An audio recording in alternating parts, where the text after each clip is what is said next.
I'm gonna get this out of the way straight ahead. The Undiscovered Country is my favorite Star Trek film. I am on the record saying this is not a secret. If it is something you're learning for the first time, welcome. I flippin' love this film. It just gets everything right. And you're like, well, Sean, are there going to be any downs? Well, this is why you joined the video, and I really appreciate you being here. Thank you very much. But yeah, The Undiscovered Country, so the one thing that I have that upsets me is that I just missed it in the cinema. Generations is my first Star Trek in the cinema. I would have loved to have caught Undiscovered Country. So to date, I have not seen this on the big screen. So everyone who did see it on the big screen, I hope you had a wonderful time. I'm not at all jealous. It is a film that, of course, there is the director's edition, which I will be including in these ups and downs. Okay, so if you were unaware that there's a couple of scenes that actually were put back into the film, depending on what medium you're watching on, surprise. For example, there's an actor who would go on to have rather the Star Trek career, who's only in the director's edition of this film. For whatever reason, a lot of the physical Blu-ray releases, at least, haven't included these scenes in the film. So, but we will be treating them as though they are, so heads up. I think we'll just jump straight into it after that. Thank you so much, everyone, for following along. Please make sure that you're subscribed to the video. If you could drop a like now, fantastic. If you want to wait till the end of the video to drop a like, that's absolutely fine as well.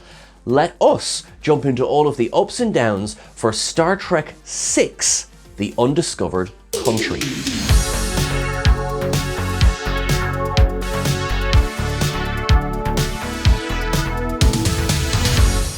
My first up of the film goes to Cliff Idleman. The score for Star Trek VI, The Undiscovered Country is like nothing else we've heard. Leonard Rosenman's score for The Voyage Home was probably as different from what we're used to with Star Trek, but just in another direction. Cliff Idleman's score is the perfect level of dark to match the tones of this film, because finally, I say finally, bear with me, but after the comedic romp that was The Voyage Home and the misfire that was the lightened tone of The Final Frontier, they said, okay, we're gonna go dark again with this one, and it was the right decision. I'm sure there'll be a lot of discussion about it in Temporal Observations, but this film matched what was going on in the world at the time, you know, back late 80s, early 90s. And it wasn't exactly a rosy, sunny place to be. I know, shockingly different from today. But this film captured the mood of the zeitgeist, if you will, and still managed to do it in a very Star Trek way. And from the beginning overture and right the way through, Cliff Idleman's score nails the theme of this film. Another up is the welcome return of Nicholas Meyer, who of course directed this film. Now we know that he directed and wrote a lot of, if uncredited, The Wrath of Khan, and he wrote an awful lot of The Voyage Home as well. Well, he and his writing partner Denny Martin Flynn both wrote this film based on a story that was originated by Leonard Nimoy, among others. So you can feel his influence back again. I will be honest, this is hardly a controversial take. I think Nick Meyer probably captured the winning formula for the original series movies. As much as I genuinely love the motion picture, I genuinely love The Search for Spock, and I have many things that I love in The Final Frontier. But Wrath of Khan, Voyage Home, and Undiscovered Country are, to me, the three stronger original series films. And yes, we can do the even odd thing as well, but I think mostly it's Nicholas Meyer's impact. My next up is the explosion of Praxis. I mean, what a way to open the film. You go from this dark and brooding overture playing over the opening credits, and then literally explodes in a ball of light and sends out that awesome Praxis wave, that wave that has been used in so much other media at this point. It's a hell of a way to grab people's attention, I can tell you that right now. And while I have your attention, could we please give an up to Captain Hikaru Sulu? Now come on, how long were we waiting for this one to happen? I will, of course, there'll be bits I'll discuss as I go through the film, and also in temporal observations as well, because Captain Hikaru Sulu is a long time coming, as is indeed taken up to the Excelsior NCC 2000. Again, talk about a while coming, because the Excelsior has appeared in every film since Star Trek III: The Search for Spock, but it's been NX 2000, which is also, it's always really fun when you get a model of the NX 2000 as well, because even though it appeared in only one movie and one episode, the NCC 2000 has become the definitive version of the Excelsior. But one thing, again, that this film does really well is as it's cruising through space, you get that sense of, this is a big ship. Now, when you jump forward to things like The Next Generation and you see the Excelsior class dwarfed by the Galaxy class, think about it. In Star Trek VI, this feels like a heifer of a ship flying through space. Just how big is the Galaxy class? This scene, it's brilliant, it has it all. We have Sulu drinking from a cup of tea, we have, temporal observations by the way, we have Mr. Valtain delivering a report, we have Commander Janice Rand on the bridge as well. Everyone's having a good time. Why is the tea shaking? Up. Shields! Shields! Good God. Every single time I watch this film, and today, watching this film and seeing the Praxis wave slam into the side of the Excelsior. Okay, I've said scale already, but it just really hammers home what good VFX can do for a film. Just up to this whole sequence. I feel like, part of me feels that this was a deliberate, don't worry audience, we listened after the effects and the reception of how Star Trek V looked. And considering how big they open in this film, and loud and raucous, and everyone's falling around the bridge, and they managed to turn her into the wave. Yeah. Welcome back, ILM. Now, I name dropped her a moment ago, but taken up Commander Janice Rand, who is, although this is said off screen, and I think it's in beta canon, is the first officer of the USS Excelsior, which just feels like a real yes moment for those of us who, quite frankly, have followed her since being Yeoman Rand on the original series through the films. You know, she deserves it. Fair play, Grace Lee Whitney. Nice to see you again.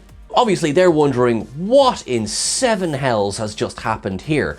Now, they get a transmission from what's left of Praxis. We get that great scene of that lump of rock floating in space, and you know the computer fills in what's missing. Then we get that poor Klingon officer, who I don't think has very long left until he's on his way to Sto-vo-kor. Then that transmission is interrupted with Brigadier Kurla, who I really like. This seems like a guy who, from the beginning, is just trying to do his job. Do you know what I mean? Like, from this scene to, we will see him later on in the film as well, and we eventually see him then at the Khitomer, I suppose, spoiler, we'll see him at the Khitomer conference as well. This guy is just going to work. And it's always the people just going to work that have the worst days, isn't it? You know, and he's, you know, very definitively, there has been an incident on Praxis. We've no need for your help. Remain outside the neutral zone. This is completely just a Sean Ferrick thing. Every time I hear the neutral zone when referring to the Federation and the Klingon Empire, even though it's so old, like in terms of the franchise, I always get like a, but that goes around the Romulan Empire. Listen, we take our little laughs where we can. Do we report this? Are you kidding? Up. Every Star Trek film that features them has its own fun, or maybe not fun, way of introducing our main cast.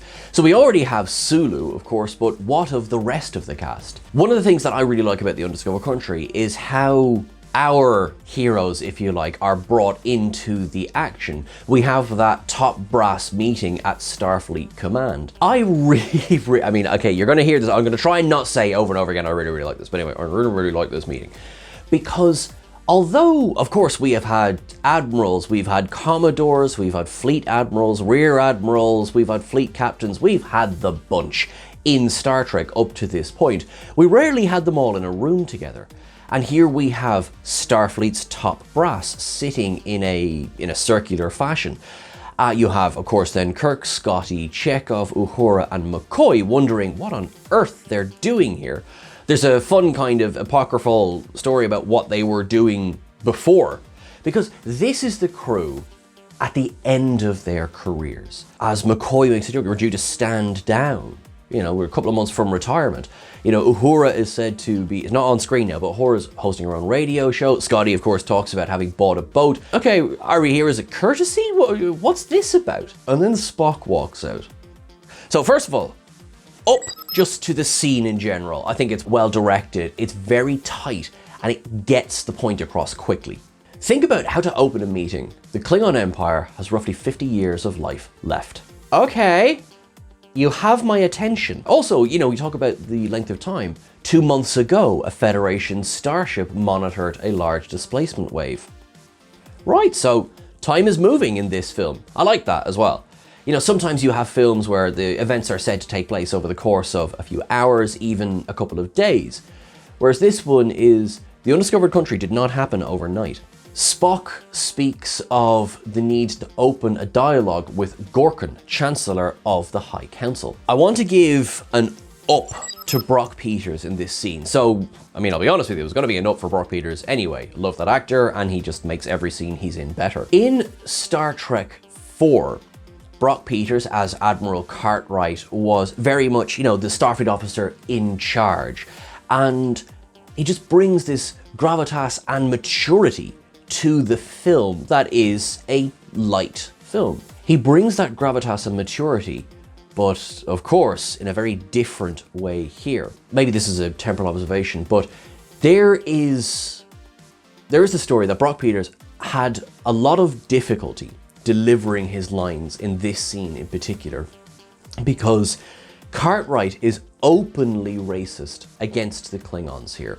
He speaks about them becoming the alien trash of the galaxy, about wanting to bring them to their knees, that would allow the Federation to be in a much better position to negotiate terms. And it took him a few goes to deliver those lines, because I need hardly remind anyone watching this video of the history of racism on Earth. And to have Cartwright be the one to deliver those lines, well, that very much was the point of why it would hit as hard as it did. But it really did, and Peters really struggled to get those lines out. Now, I think the scene is infinitely stronger because of it, and I think it made people sit up and take notice. The Klingons, who had been this warrior race and noble in their own way. You know, we'd seen variations of Klingons throughout the years, but there is an honorable nobility to them. To be discussed in such a fashion, it's different, and it's powerful. And up as well to our Admiral there, Judy Leavitt Koenig, who has since left us, but she was the wife of Walter Koenig, and I just think she's cool. And she asks if we're talking about mothballing the Starfleet. The scene concludes with the revelation that the Enterprise A, Kirk and crew have volunteered to escort Gorkon along Federation space to this upcoming peace talks between the Klingon Empire and the Federation. Kirk's not happy about that. And we get this immortal exchange, which is Spock and Kirk standing across the room from each other. There had been teases throughout the years of Kirk and Spock having a separation, a difference of opinion, if you will. And I think this is really the closest we get to them standing on opposite sides of a topic. Spock is very much leading the charge in terms of the peace talks and ending hostilities. And it's not so much that Kirk wants hostilities to continue, it's that he cannot reconcile at this point with his feelings about the Klingons. Of course, the exchange, Jim, they are dying. Let them die. Now, Shatner has gone on the record to say that he doesn't like the way that line is presented in the film, because there is a cut back to Spock and then there is a cut back to Kirk, sort of waving us off as if he didn't mean that. I feel that as it's presented in the film, it is so much stronger the way that it is. I think in 2025, we're probably a little bit used to seeing this darker side of Starfleet and this sort of darker take on the Federation. Whereas in 1990 and 1991, we weren't used to seeing this darker side. So I absolutely appreciate that at the time, seeing this was a bit of a wow moment for Kirk. I think it makes sense, presented as is, for how his journey with the Klingons have gone, which is why this exchange isn't up from me. By the way, who's sitting behind him? Taken up for that lovely underside view of Space Dock as the executive shuttle flies up toward it.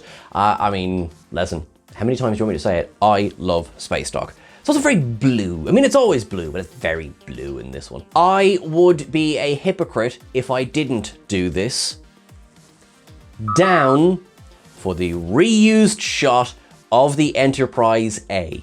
This shot was filmed once for Star Trek IV: The Voyage Home. It was reused in The Final Frontier, where I gave it a down, and I'm giving it a down again now, even if I think it looks a lot better in this film, but still. A whopper of an up to Kim Cattrall in this film. So we have Valeris, who is introduced in Star Trek VI: The Undiscovered Country, who, by the way, we've just found out Nacelle are releasing an action figure of Valeris 30 odd years later, but still delighted, genuinely happy about this. There was of course talk that this would be the character of Saavik and sort of, complete the arc, if you like, that began in The Wrath of Khan, continued in The Search for Spock, cameoed in The Voyage Home, and then would have come full circle here. For several reasons, it's not Saavik.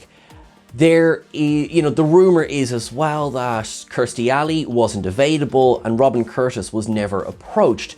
Then that Kim Cattrall said she didn't want to play the same character as two other actors. A lot of that is sort of twisted and he said and she said and everything. There's also the story that no, Kim Cattrall was never approached to play Saavik. She was always going to be, well, initially there was going to be Eris and then Vala Eris. All of that aside for the moment, I think she is a fabulous addition to the cast here. And I really love the character of Valeris. She stands up straight away, captain on the bridge. She is the first Vulcan to graduate to the top of her class. You must be very proud. I don't believe so, sir. She's a Vulcan, all right. Great introduction, just great. Also taken up to the bridge from Star Trek VI: The Undiscovered Country. Now, I mean, controversially, I like the bridge from The Final Frontier, but definitely the bridge here matches the darker tone of the film. I actually quite prefer this redesign. Mike Okuda, he of Mike and Denise Okuda, who designed Okudagrams and have done so much just for Star Trek. They introduced the idea years and years and years ago that Starfleet ships could swap out their bridge modules effectively on a production line. That it wasn't such a big deal that the ships would have a different bridge from time to time. We'll see it again in Star Trek Generations. It's a fun little piece of trivia that I think adds a lot to the design of the films. You have to give an up to that look of Scotty. He's so proud as the Enterprise pilots out of Space Dock, or more as Valeris pilots out of Space Dock. I love that whole, Captain, may I remind you that regulations specify that a ship must remain at thrusters only while in space dock? Yes, I didn't get that 100%. You heard the 1/4 impulse. Yeah, then Scotty's like, oh, look at this ship, she's flying like she's beautiful. I'm assuming his internal monologue here. It's just a fun scene. And then we're out and we fly through those doors and you have that gorgeous shot of the A flying away from space dock. Love it. We then get in rapid succession a few critical scenes in the film, Kirk's log being the first of them.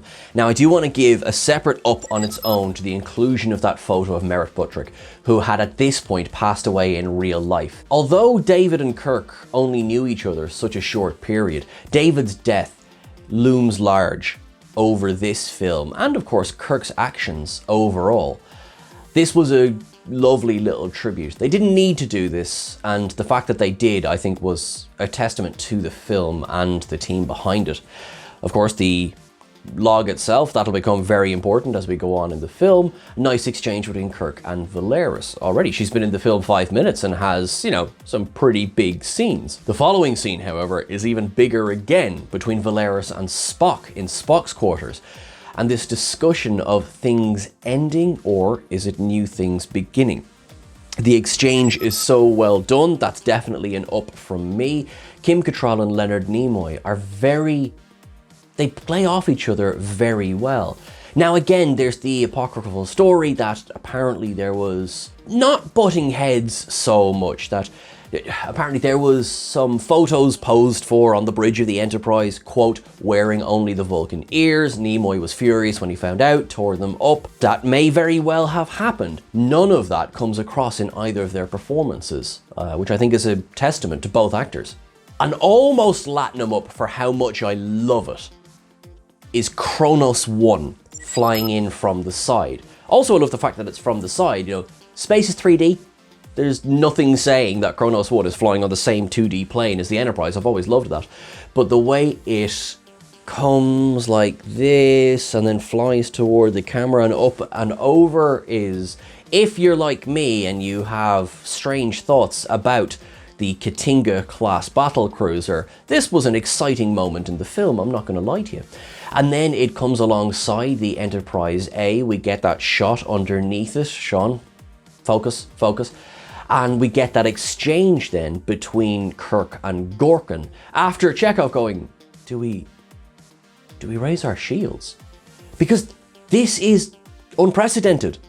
You know, yes, there has been occasions where Klingon and Federation ships have not shot at each other, but almost never have we had occasion where there hasn't been hostile intent on one or both sides. Gorkin himself, so obviously David Warner, you taken up, you lit up beauty. Okay, maybe when I was younger and watching this I didn't immediately get the, oh, he's Abraham Lincoln. But I mean, he's Abraham Lincoln.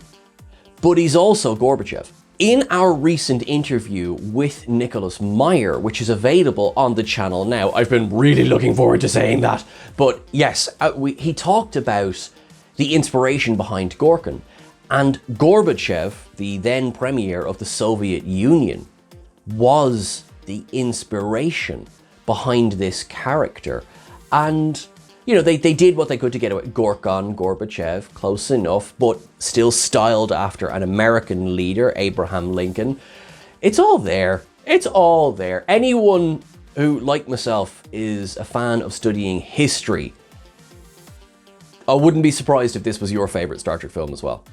There is also a moment after Kirk invites Gorkin and his crew to an executive dinner aboard the Enterprise, where Chekhov, sitting in his seat, says, "Guess who's coming to dinner?" That line was originally written to be said by Nichelle Nichols, by Uhura. She refused to say it.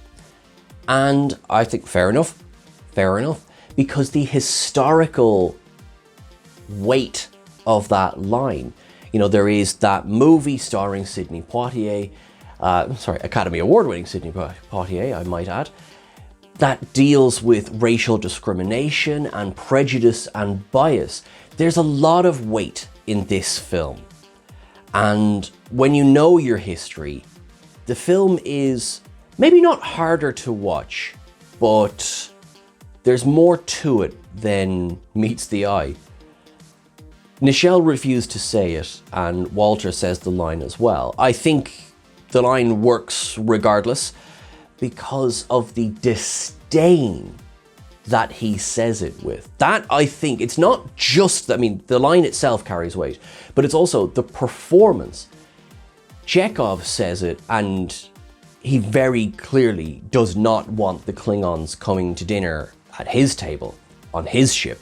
It's a tricky line, and it's part of Star Trek's very tricky history when it comes to racism.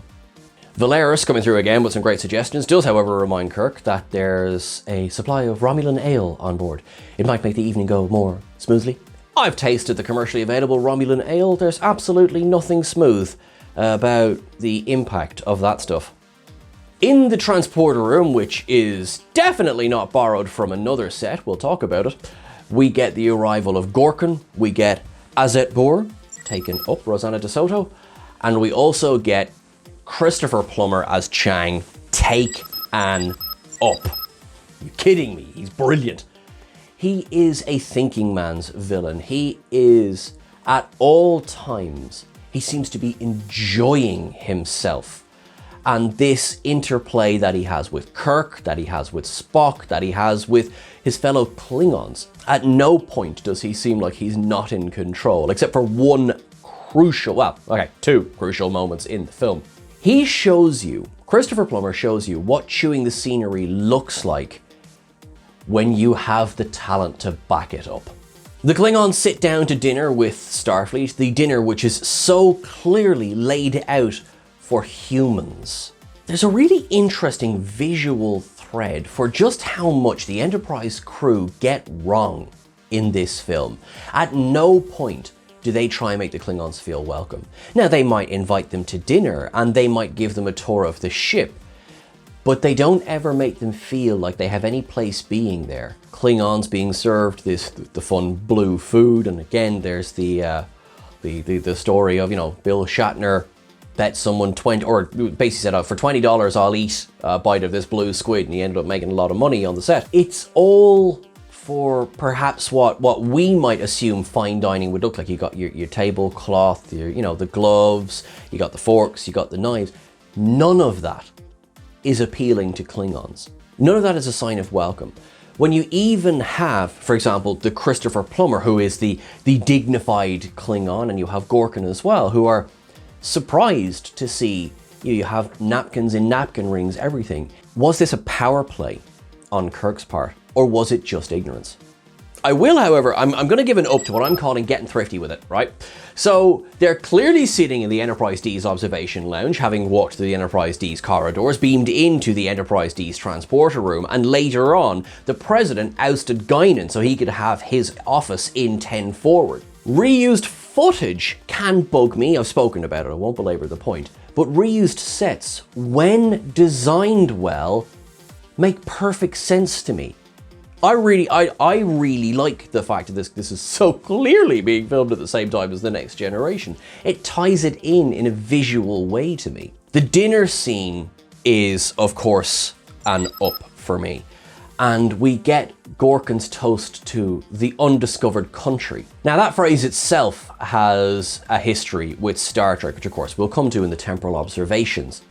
The discussion of Shakespeare and that sardonic joke of you haven't truly experienced Shakespeare till you read him in the original Klingon. Gorkin has a sense of humor about everything that is somewhat lacking. Spock seems at ease, more so than the rest of his crew, and everyone gets a bit of something to do. Scotty says perhaps we're seeing something of that future here. Horo Hora asks the Klingon general, do you like Shakespeare? As the general is eating food as perfectly normally as he would on his table back home. She makes him seem like the odd one out. Chekhov means well.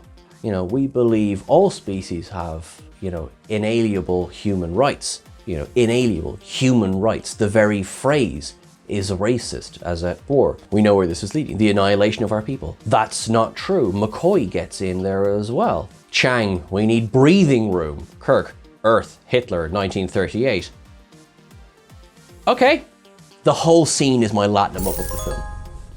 It so perfectly encapsulates the differences between these two peoples. And you can sit around a table and you can be pleasant to each other as much as they are here, and still, as Gorkin says, see that they have a long way to go. Just before Gorkin beams away, he makes the observation to Kirk that if there is to be a brave new world, their generation is going to have the hardest time living in it. And he's absolutely right. If you look at the world today, things seem very, very dark.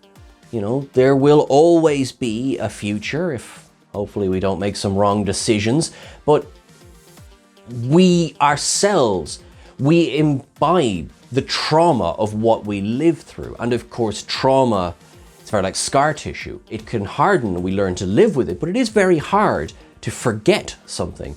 And that's what Gorkin is saying here, is that everyone in that room is not about to forget the Klingon War. Is not about to forget the fact that the Organians effectively have them at a stalemate in terms of all-out hostilities. Things like that. And you can see Kirk fully agrees with Gorkin here. Now, whether he likes the man or not. And Chang just has to be a bit of a git as he's leaving as well. Parting is such sweet sorrow. Have we not heard the chimes of midnight? And I'd say David Warner has never so carefully tapped something against the ground as he took that big tusk of a cane and started tapping it against the transporter pad. That looks like one hard thrust and it's going straight through the perspex. They beam away and, Kirk's like, oh, I'm gonna go sleep this off, and Chekhov talks about horrible people manners. Okay, didn't do any research then, Chekhov. McCoy, I'm gonna go find a pot of black coffee. And as Spock says, I doubt our conduct, paraphrasing, did us any favors either. Star Trek VI does not paint the Starfleet officers as the good guys. And I like it, I think it's better for that. We get then Kirk going up, Romulan ale no longer to be served at diplomatic functions. Just as he's about to fall asleep, he gets signaled to the bridge. Up he goes, he's not very happy about this. Spock's like, we're detecting an enormous surge of neutron radiation. Chekhov, what do you know about a radiation surge? Only the size of my head. Chekhov, I have known mornings where I have felt that. I'm not gonna lie to you. I have, however, yet to watch someone fire a torpedo directly at a Klingon ship. Up, whopper of an up, the entire torpedo sequence. What just happened? We have fired on the Chancellor's ship and then everyone jumps to action. Please confirm, did we fire? Please confirm. Uhura's there trying to contact Kronos 1. On Kronos 1, they're like, sorry, what, the Targ? And, it's all go. It's chaos. It's tense. The film, like that, just flips in a moment. We get another torpedo is fired. Gravity is lost on board the Klingon ship. While you're scrambling around on the Enterprise, two seemingly Starfleet officers beam on board. They start shooting floating Klingons until they arrive in Gorkin's chambers. I do want to give a up, by the way, to the pink blood. I love the pink Klingon blood, and I like that it's introduced here.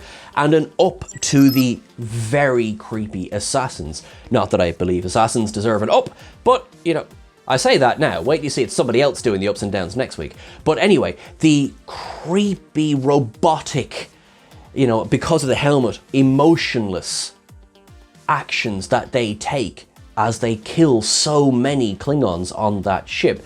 Klingons who can't fight back. Just a little behind the scenes nugget there that the whole artificial gravity being lost, the reason behind that is they had to come up with a way of, well, wouldn't the Klingons just kill them straight away? So do it in such a way that they're not on their playing field.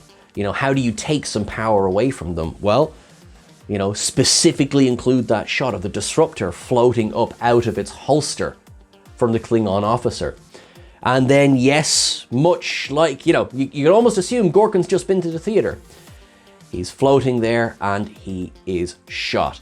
There is a fabulous story that when they had written the script and locked this in, I say fabulous, that is perhaps the wrong term here. There is a historically very interesting story, there's perhaps a better way of describing that when they'd written the script, the coup took place in the Soviet Union, where suddenly Gorbachev went missing for a little while, and, they were effectively, all opposing forces were trying to oust him. Now, that coup, Gorbachev lived, spoiler. But while they didn't know that, suddenly Star Trek VI was sitting here with a script that had this stand-in for the Russians, the Klingons, a coup wherein their leader, their premier, was killed. The question was asked, did you know?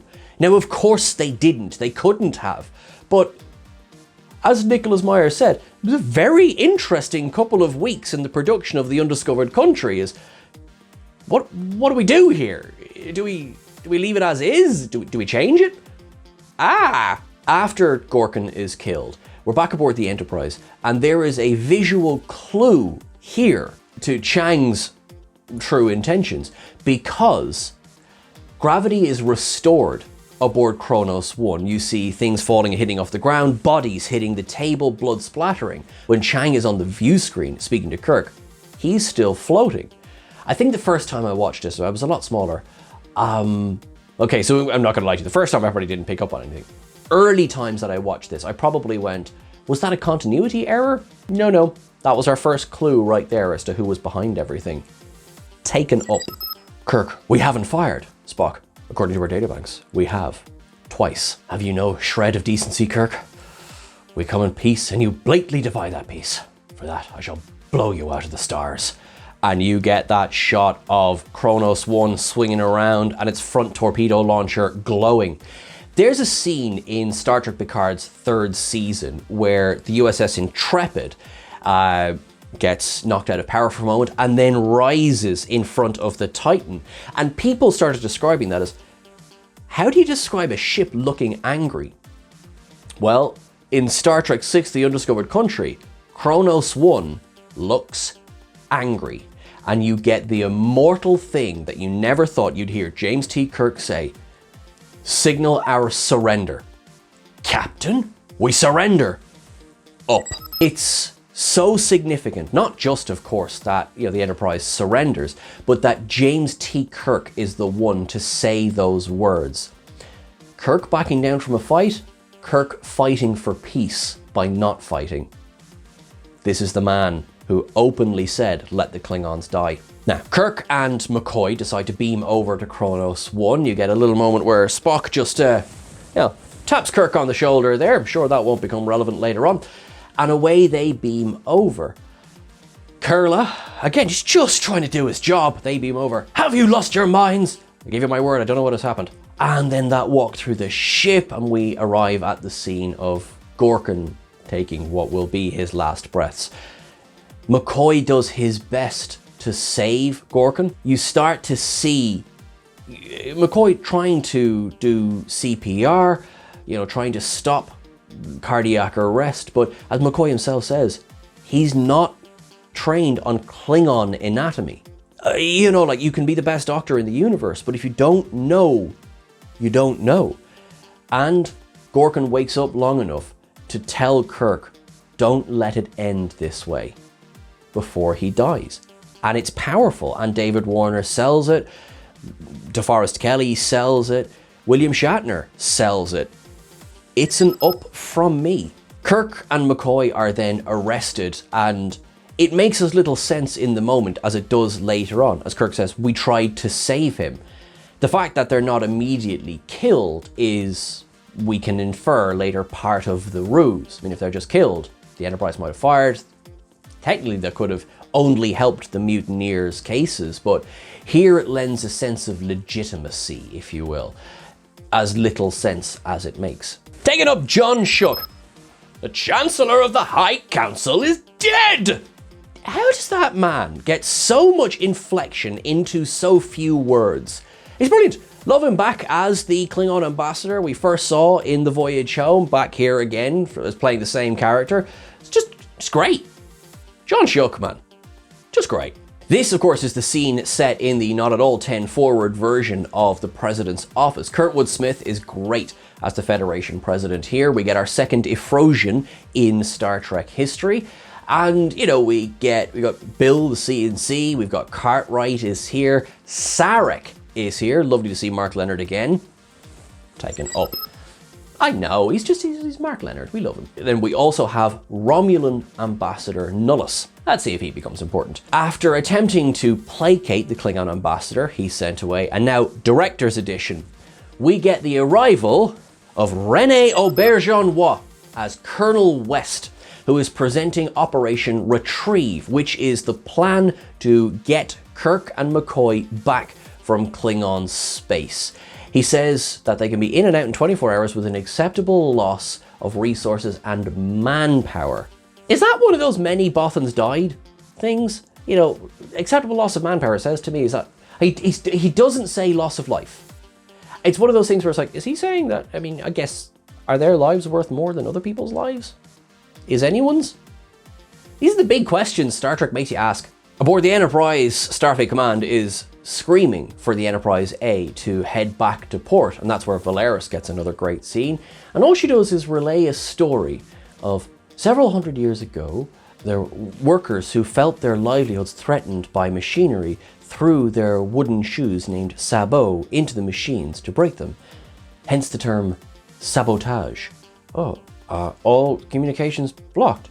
Oh, excellent. I mean, too bad. Up.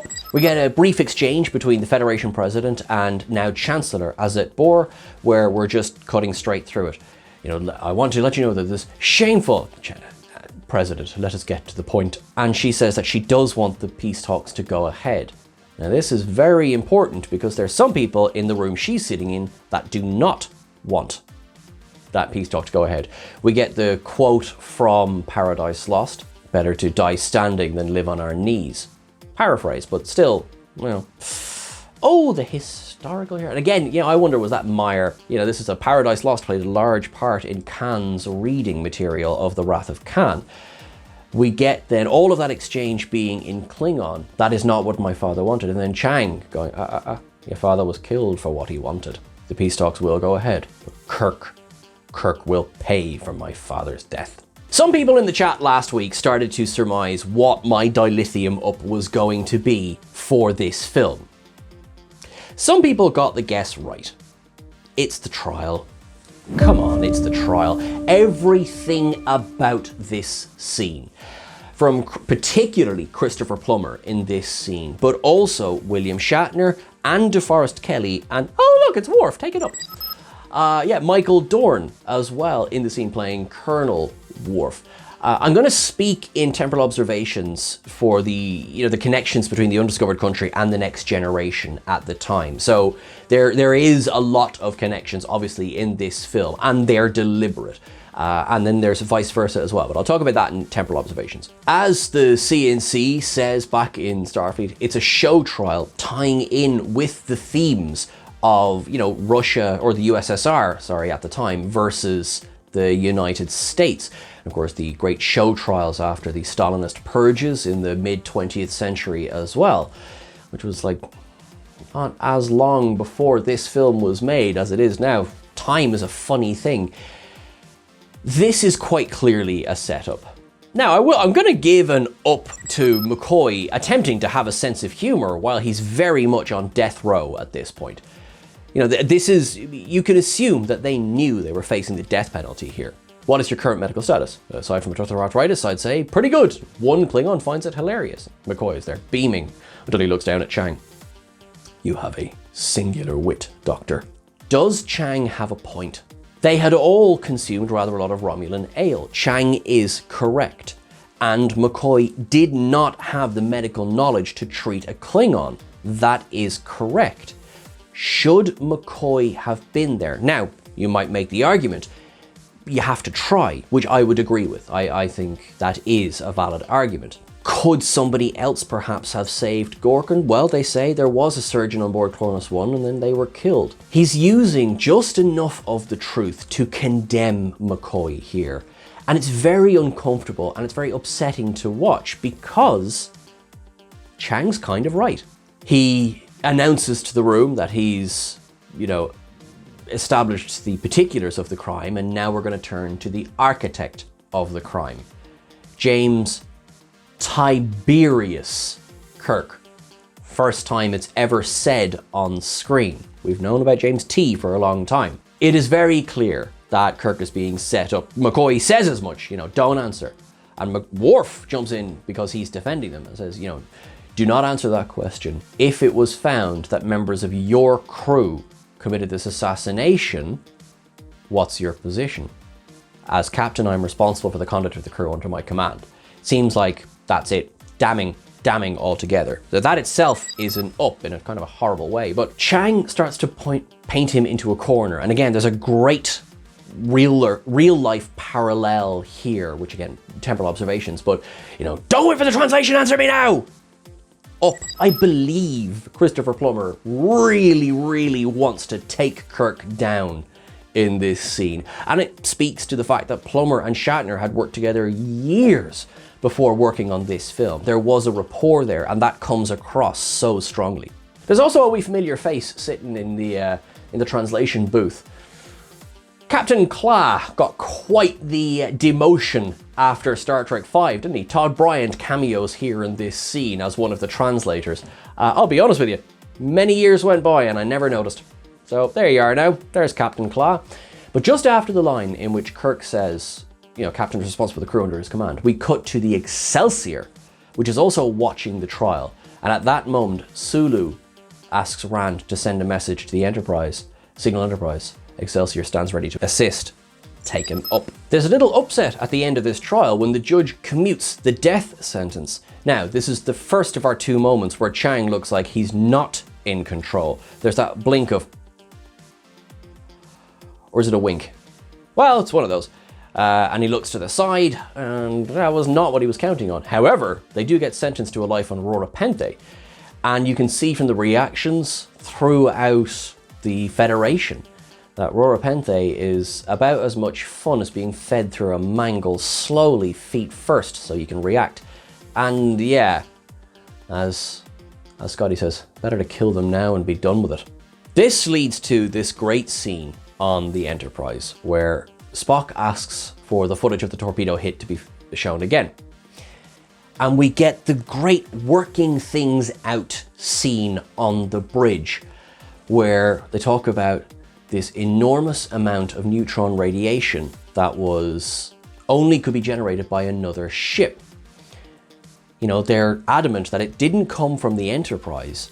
It could only have come from a bird of prey. A bird of prey. Cloaked? And we get Scotty being the voice of reason. Inform Starfleet of what?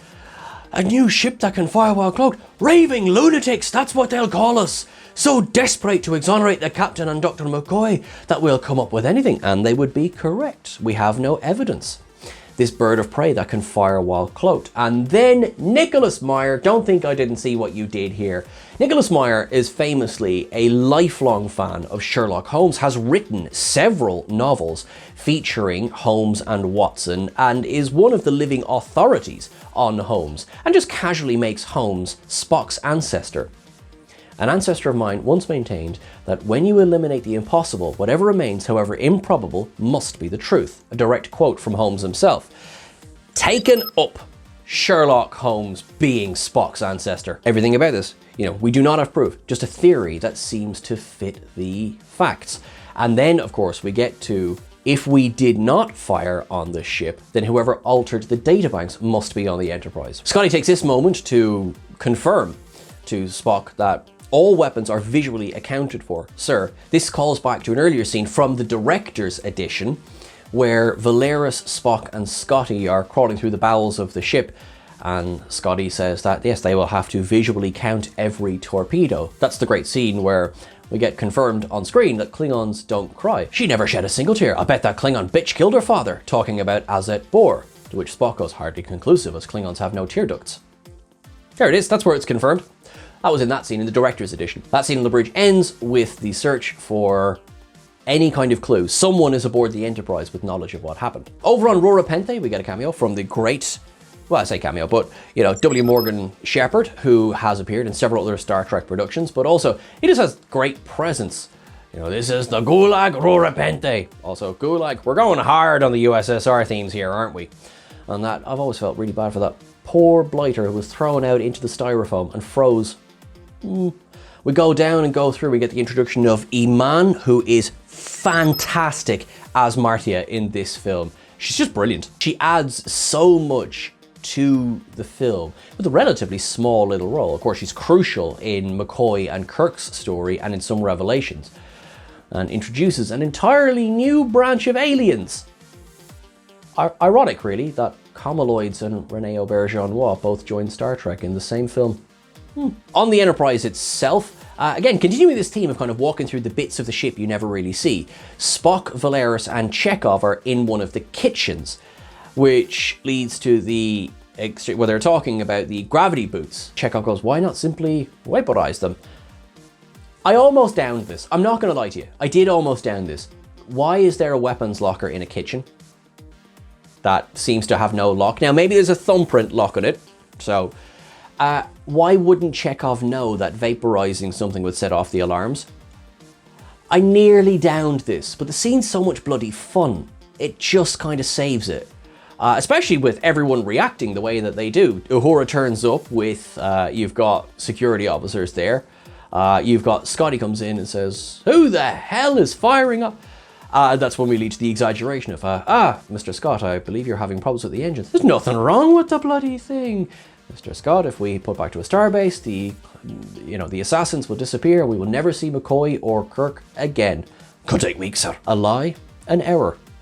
Yeah, Spock's working this whole lying, not lying thing to his own strengths. Besides, if I know the captain, he's already deep into planning his escape. And we get that great punch-up scene. That was not his knee. Not everyone keeps their genitals in the same place, Captain. Up. Quickly then, we get McCoy and Kirk in bed talking about the greater ramifications of Gorkon trying to bring peace to the galaxy. And, McCoy and Kirk struggling with the idea. McCoy himself says, 2 months from retirement. One day, one night, Kobayashi Maru. That whole exchange is an up from me, especially when Martia comes along and kisses Kirk. Kirk asks McCoy, do you think we're finished? More than ever. There is a fun little cameo here that probably made theaters go, back in the early 90s, probably more so than it does today. On board the Excelsior, Captain Sulu was woken up by Hollywood heartthrob Christian Slater. It's a random cameo. Mary Jo Slater, his mother, is the casting director of this film. And, reached out. He was a Trekkie. Would you like to be in this film? Yeah. I mean, this is a big deal. He is an A-lister at the time in Hollywood. So take an up there, Christian Slater. I still feel a thing or two today, I'm not going to lie to you. On board the Enterprise, Chekhov finds a little drop of Klingon blood on a transporter pad. We then expand to searching every uniform on board, which leads to the discovery of a gravity boot in Dax's locker as well. I love this scene. Perhaps you'll know Russian epic Cinderella. If shoe fits, wear it. And then they all look down at Dax's feet and probably doesn't fit those gravity boots.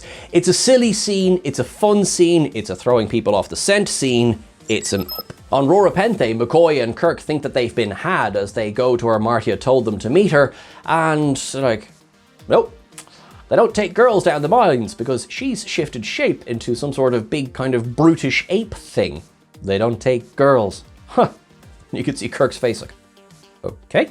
That's an up for me, but I want to specifically, of the entire score of Cliff Idleman's music, up from me is the escape from Rora Penthe.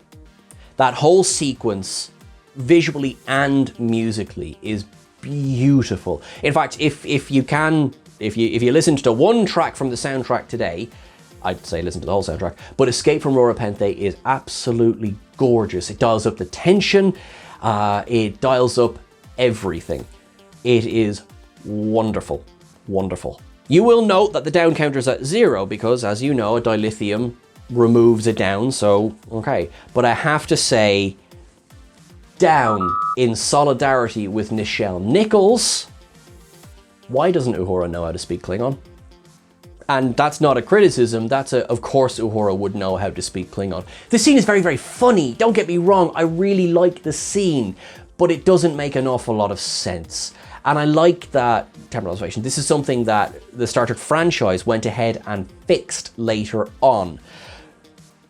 But it would be disingenuous for me not to down the fact that she gets so many things wrong in this scene. Oh, I can hear people going, oh, Sean, just take the joke. I do like the scene. Kirk, Martia, and McCoy reach a spot outside of the beaming shield where Martia gets this handy flare to heat up some rocks. They all start to warm up. McCoy just goes, do you mind explaining that little trick you do? Give a girl a chance, Captain. It takes a lot of effort. I don't doubt it. The actual effect of the Comaloid, the morph, is really good, and it holds up today. It's very simple. You know, you have even the changelings of Deep Space Nine, I think. I mean, they look pretty good for a television budget, you know what I mean? That looks fine. I was not crazy about the Comaloid redesign from Section 31. I think it was maybe a little bit needlessly complicated. I like how simple it is here, and also knowing that it was not simple at all to film, so taken up to that there. And also this whole exchange, I do love when, you know, after Kirk sort of twigs, you know, we can't trust her, he decks her, she's not happy, she switches into Kirk himself, Kirk goes, I can't believe I kissed you. And he just replies, must have been your lifelong ambition. Oh, that's an up. Oh, I like that one. That was an up. And then, kill him. He's the one. Not me, you idiot. Him. No witnesses. Damn. Pretty cold there. Then we get that great scene. Who wanted us killed? Well, why not tell you, since you're all about to die anyway. It was beamed away. Oh, they're like, no, God, you couldn't give us another damn minute. You'd like to go back? Absolutely not. How can you take such a serious scene and make it so funny? You did. It's an up. In rapid succession, Scotty finds those uniforms in the vent over the observation deck. Chang is officially revealed to be the one who was trying to have Kirk and McCoy killed. The bodies of Burke and Sando are found in an Enterprise corridor, bit conveniently in the exact one that Kirk, Spock, Scotty, and McCoy were walking through. And then we get the court reporter to sickbay. Clever. I like it. Valeris's reveal as a mutineer is really handled well. They're in sickbay. She walks up beside the body. The body turns out to be Spock. You have to shoot. I do not wish to. What you wish is irrelevant. You have to shoot. And Spock slaps that phaser. This phaser, I just love playing with it. Sorry. But yeah, you have to shoot. Oh, that's an up. I'm going to take a slightly controversial stance here. This scene, which has been described as the waterboarding scene, I'm giving an up. Now, I'm giving it an up because it's aged sadly well. Nicholas Meyer himself has gone on the record to say that it was perhaps an ill-conceived idea to use a mind meld this way against a Starfleet officer. And I certainly understand this point. I mean, this is the darkest part of the film, hands down. The thing is, Spock being the one who feels so betrayed, who feels so let down by Valeris, that he resorts to this is affecting. Is it something that makes me feel good? No. Should it? No. Does it do its job for just how far it's pushing the officers and how far it's pushing the audience? It absolutely does. If this is a scene that you hate, I respect that. It's not easy to watch. We get the reveal of Cartwright, Romulan Ambassador Nullus, General Chang, all as mutineers.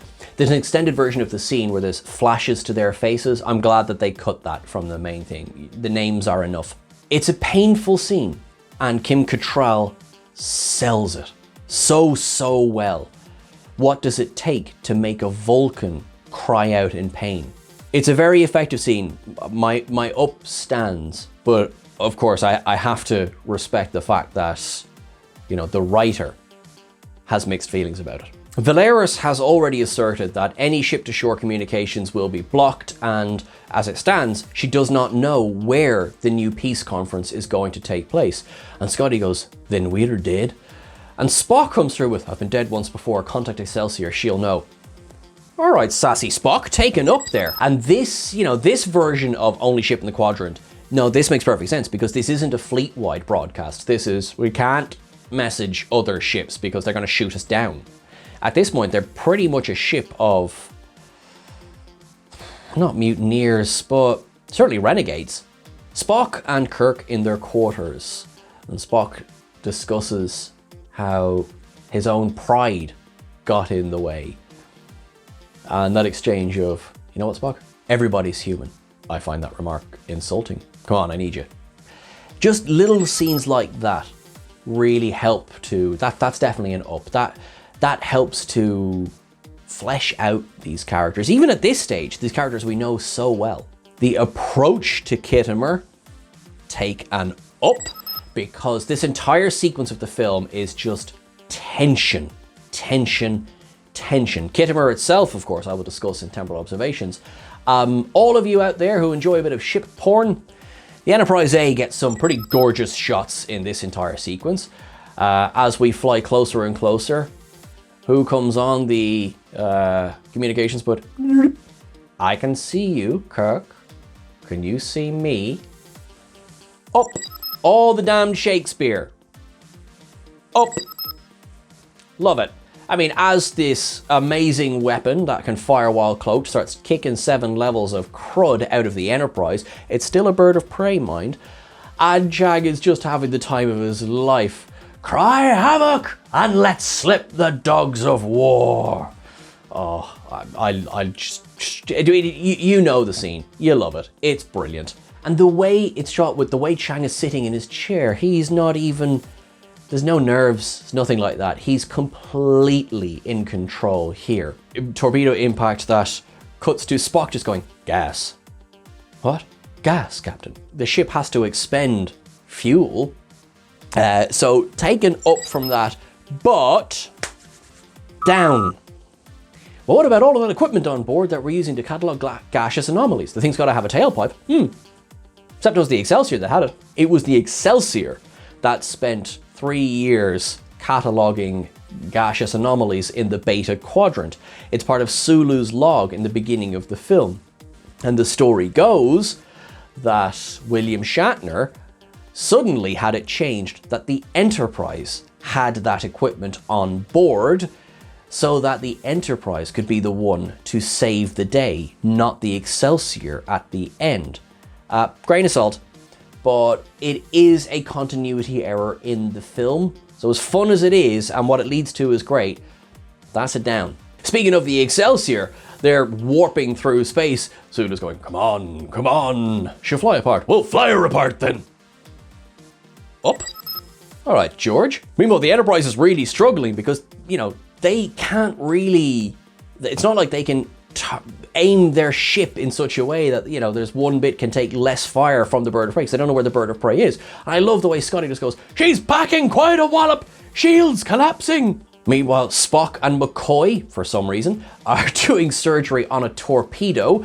I've always thought it was quite funny, like, you know, Doctor, would you care to assist me in performing surgery on a torpedo? Fascinating. I'm really glad McCoy did advanced weapons training whilst training to be a doctor. Oh, it's just fun.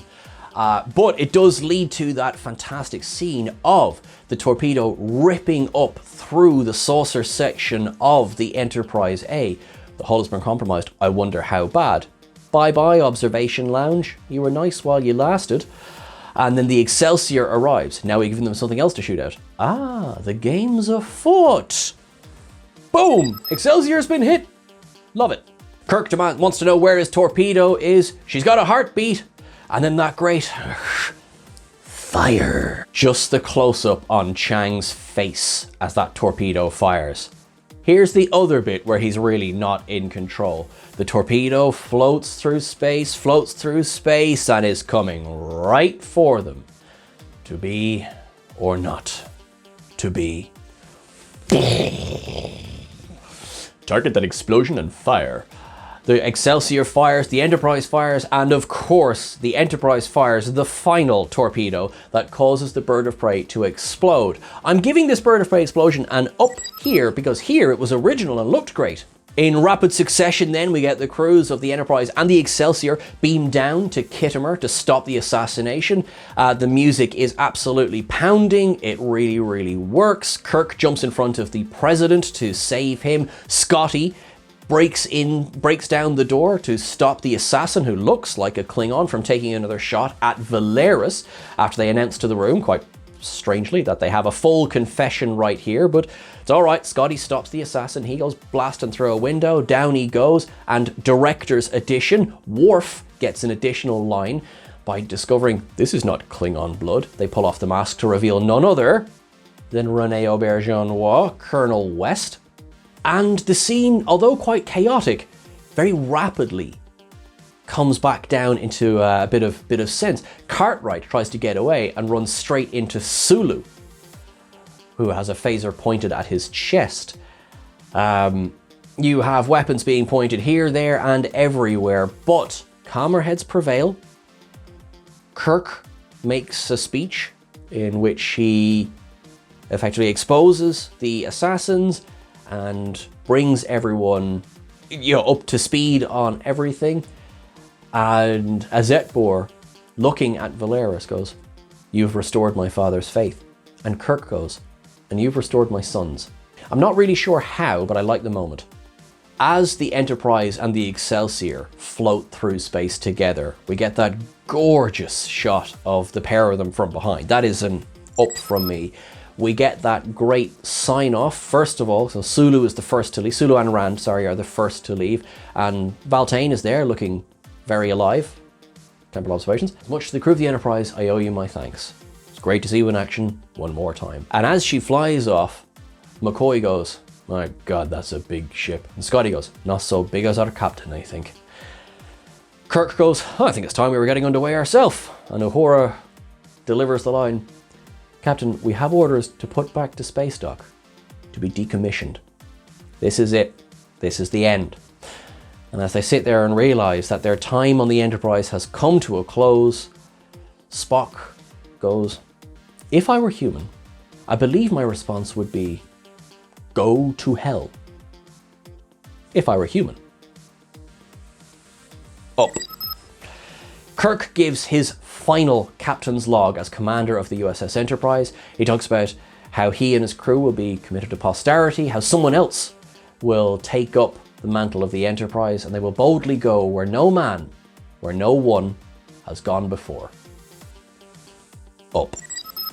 Would you kindly join me at Temporal Observations?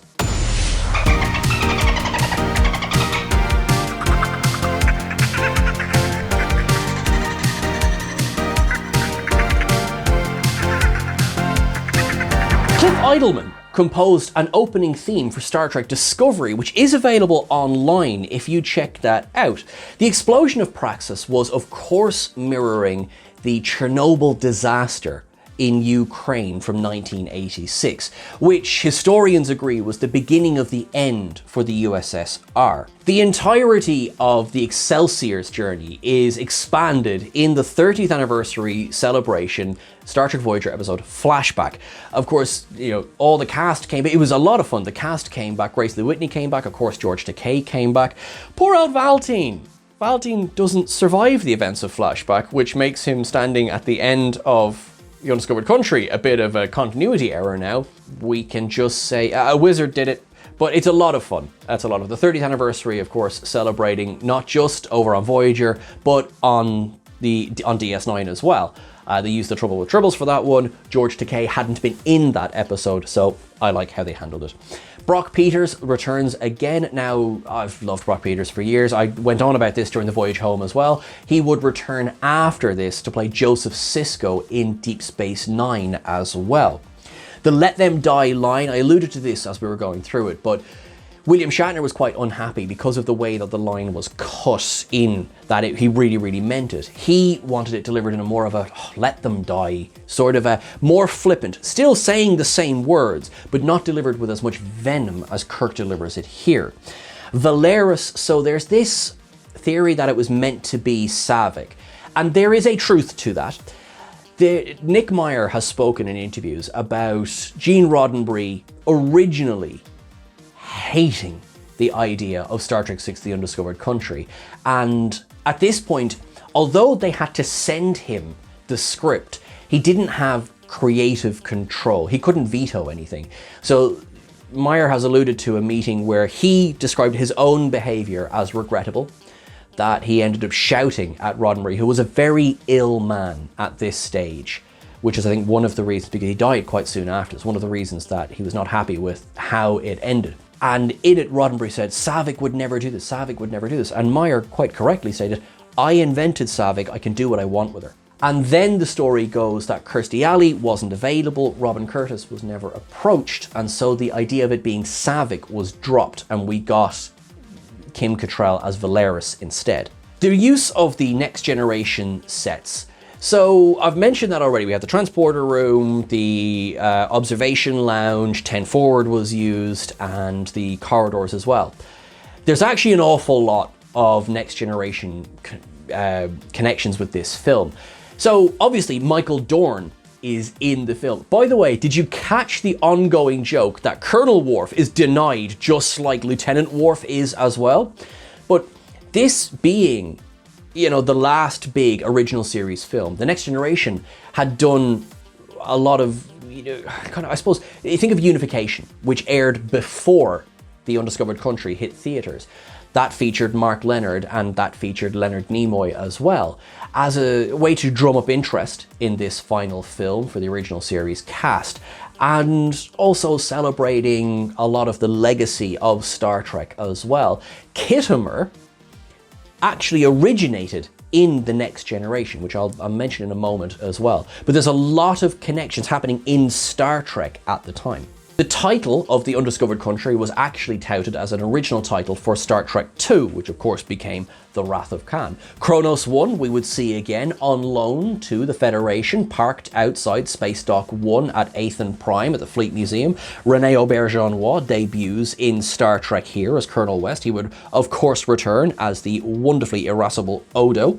The trial would effectively be not copied, we'll say homaged in the Enterprise episode Judgment, where Archer is on trial. You can tell it's a smaller scale TV budget, but they make it work. They make it work. Todd Bryant, of course, returning as Captain Kla, now the translator. Chang's line, "Don't wait for the translation, answer me now," is a direct reference to US Ambassador Adlai Stevenson confronting Soviet Ambassador Valerian Zorin in the UN Security Council around the Cuban Missile Crisis. And Adlai Stevenson said, "I want a yes or no answer. Don't wait for the translation. Yes or no." To which Zorin sort of said, "You're not my boss. You don't get to speak to me like that." I'm massively paraphrasing, but that scene is a direct reference to that real life parallel. Christopher Plummer had worked with Shatner tons before this. They had grown up in the Canadian acting scene. He had done a lot of work in Montreal, and they had been at the Canadian broadcasting. They had done radio together. So there was a lot of previous work the two men had done together. The Sherlock connection I've mentioned, of course, as well. William Morgan Shepherd, who appears here as the head jailer, if you like, on Rura Penthe. He appeared in The Next Generation as Ira Graves, Data's godfather, if you like, and would appear again in Trek 09 as the head of the committee debating on whether or not to allow Spock into the Vulcan Science Academy. Comaloids make their debut here. They would return again in Section 31. And actually, a special thumbs up to actor Sam Richardson, who he himself made sure to get the gold contact lenses to match the ones that Iman wore here as Martia. And also, if you look closely, when the Comaloid switches to Kirk also has gold eyes. Nice continuity. Crewman Dax. Now, I don't think this is one of Dax's early hosts or anything like that, but it is a nice little, just a name connection that I like. So Uhura speaking Klingon. This, thankfully, in Star Trek Into Darkness, when Zoe Saldana is playing Uhura, she is fluent in Klingon, as she would be. I think fairly rapidly after this, the joke of the scene aside, it is funny, but Uhura would know how to speak this language. Especially when you think of Enterprise, with Hoshi being sort of a previous character to, well, because she is a previous character to Uhura, but understanding linguistics the way that she does, I think since this scene is quite important for reminding people that yes, she would know this language. So Khitomer is mentioned in Next Generation episodes Heart of Glory, The Neutral Zone, Sins of the Father, Reunion, Redemptions 1 and 2, and Unification Part 1. All of which aired before The Undiscovered Country. It is played by, I want to make sure I pronounce this right, it is played physically by the Brandeis Bardin Institute, which also appeared in the episode Descent in The Next Generation. And also to Power Rangers fans, it's where Zordon has his headquarters. The sign-off with those signatures at the end was directly an influence for the end of Avengers Endgame.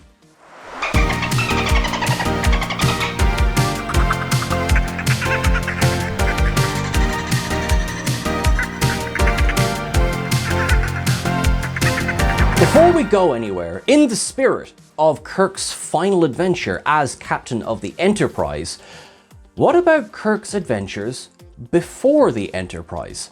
This week, we are giving away the USS Farragut, as seen in Star Trek Strange New Worlds, the episode A Quality of Mercy. Thank you very much again to Fan Home for sponsoring these videos, and that we can pass it on to you. To be in with a chance of winning this gorgeous model. And actually, do you know what? On that, I'm going to say really, really quickly, when I initially saw the Farragut on screen, I thought, that's fine. But actually, it's one of those ones that's translated into a beautiful model. Now, let me take it off the stand for you there. Look at that. Look at that. Isn't it pretty? If you would like to be with a chance of winning one of these, it's very simple. In the comments below, pick one ship from the Fleet Museum and let us know what adventures you would like to see that ship go on, just like the Enterprise D did in Season 3 of Picard. It's that simple. To be in with a chance of winning, we've got to be able to contact you, so let us know in the comments below where is the best place to contact you, be it social media or beyond. Thank you very much. And before I go anywhere, I want to do a shout out.